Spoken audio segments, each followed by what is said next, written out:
PESR institute and college, Prasanna plan, 8 Sundarwadi Chhatrapati Sambhajinagar. भविष्याचे no tension, घ्या आजच admission. PESR institute and college.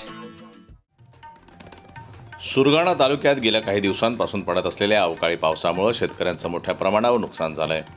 नुकत्याच कापणीस आलेल्या भाताच्या पिकावर या अवकाळी पावसाचा जोरदार फटका बसलाय। शेतकऱ्यांची वर्षभराची मेहनत आणि खर्च या पावसामुळे पाण्यात गेलाय। अनेक शेतकऱ्यांनी आपल्या शेतातील भात कापून वाळवण्यासाठी ठेवला असताना अचानक आलेल्या पावसामुळे सर्व भात ओला झाला, त्यामुळे भात कुजण्याची शक्यता निर्माण झाली आहे।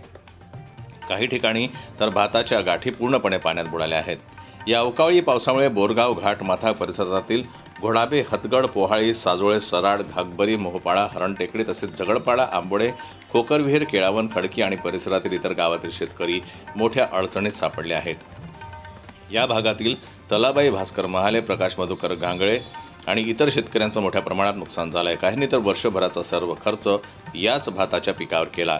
शेतकऱ्यांनी सरकारकडे मागणी केली आहे की प्रशासनानं तातडीनं या भागात पाहणी करून पंचनामे करून नुकसानग्रस्त शेतकऱ्यांना योग्य ती आर्थिक मदत द्यावी। हा त्यांचा वर्षभराचा घामाचा मोबदला आहे, जो आता निसर्गाच्या कोपामुळे हातातून जातोय।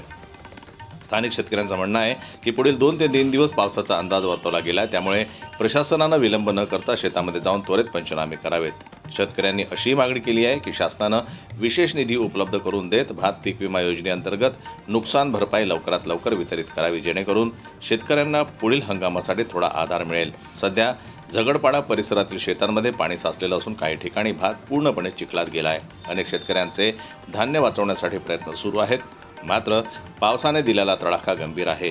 अवकाळी पावसामुळे निर्माण झालेल्या या संकटाकडे सरकारनं दुर्लक्ष न करता शेतकऱ्यांच्या बाजूने उभं राहणं हीच सध्याची खरी गरज आहे।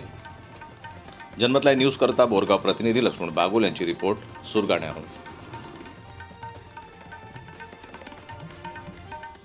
मराठी बातम्यांसाठी जनमत लाईव्हला लाईक करा, सबस्क्राईब करा आणि बेल आयकॉनला दाबायला विसरू नका।